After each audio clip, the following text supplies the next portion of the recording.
जय शिवराय मित्रांनो अखेर भारतीय हवामान विभागाच्या माध्यमातून मान्सून 2026च्या संदर्भातील सुधारित अंदाज वर्तवण्यात आलेला आहे। 29 मे 2026 रोजी वर्तवण्यात आलेल्या सुधारित अंदाजानुसार जून ते सप्टेंबर या कालावधीमध्ये देशामध्ये यंदा सरासरीच्या तुलनेत कमी अर्थात 90% इतकाच पाऊस राहण्याची शक्यता वर्तवण्यात आलेली आहे।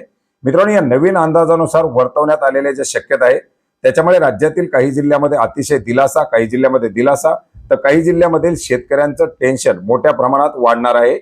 मित्रांनो, यंदा सरासरीच्या कमी अर्थात 94% पेक्षा कमी पाऊस राहण्याची शक्यता वर्तवण्यात आलेली आहे।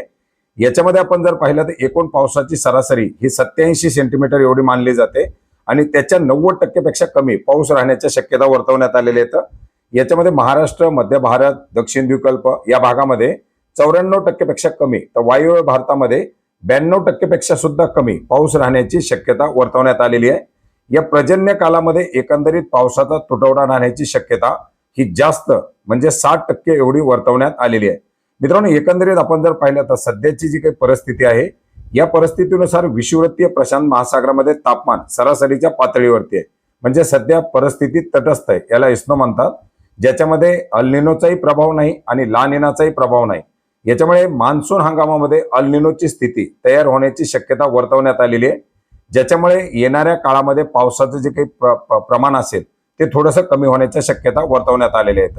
याचबरोबर बंगालचा उपसागर, अरबी समुद्रातील तापमानाचा फरक अर्थात आयओडी हा सुद्धा सध्या तटस्थ आहे आणि मान्सून हंगामामध्ये ही स्थिती अशीच तटस्थ राहण्याची शक्यता वर्तवण्यात आलेली आहे। जर आयओडी पॉझिटिव्ह राहिला असता तर याच्यामध्ये पावसामध्ये वाढ होण्याच्या सुद्धा शक्यता वर्तवण्यात आलेल्या असत्या। याच्यामध्ये जून महिन्यामध्ये अतिशय कमी पर्जन्यमान राहण्याच्या शक्यता वर्तवण्यात आलेल्या आहेत।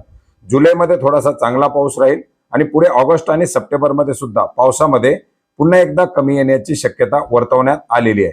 आता या सुधारित अंदाजानुसार आपण जर पाहिलं तर एकंदरीत पावसाच्या शक्यतामध्ये मोठ्या प्रमाणात पावसाचा तुटवडा राहण्याच्या शक्यता वर्तवण्यात आलेल्या आहेत, ज्याच्यामध्ये नॉर्मल पेक्षा कमी पाऊस राहण्याच्या शक्यता या मध्य भारतासाठी 43%, नॉर्मल राहण्याच्या 33% आणि अबो नॉर्मल म्हणजे सरासरीपेक्षा जास्त राहण्याची शक्यता ही 24% आहे। अर्थार्थी 70% पेक्षा जास्त पाऊस हा साधारण किंवा साधारणपेक्षा कमी राहण्याच्या शक्यता याच्यामध्ये वर्तवण्यात आलेल्या आहेत।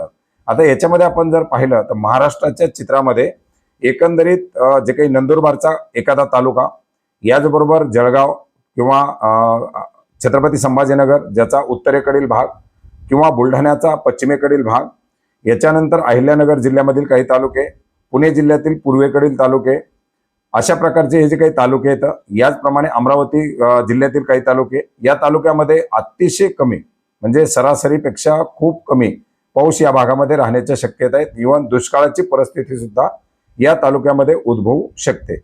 याचबरोबर आपण जर पाहिलं तर बीड असेल, लातूर असेल, धाराशिवचा काही भाग असेल किंवा सोलापूर जिल्ह्याचा पश्चिमेकडील भाग असेल, साताऱ्याचा काही भाग असेल, याचबरोबर अमरावतीचा दक्षिणेकडील भाग असेल, बुलढाण्याचा दक्षिणेकडील भाग असेल, नांदेडचा पश्चिमेकडील भाग असेल, या भागामध्ये मात्र मान्सून सरासरी हा राहू शकतो, म्हणजे ज्याप्रमाणे नॉर्मल पाऊस पडतो त्याच प्रकारचा पाऊस या भागामध्ये राहण्याच्या शक्यता वर्तवण्यात आलेल्या आहेत।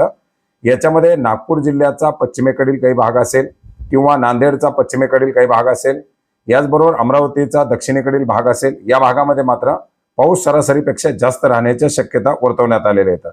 याचप्रमाणे लातूर, नांदेडचा कर्नाटक सीमेलगत, तेलंगणा सीमेलगतचा जो भाग असेल या भागामध्ये मात्र जोरदार पाऊस राहण्याच्या शक्यता आहेत।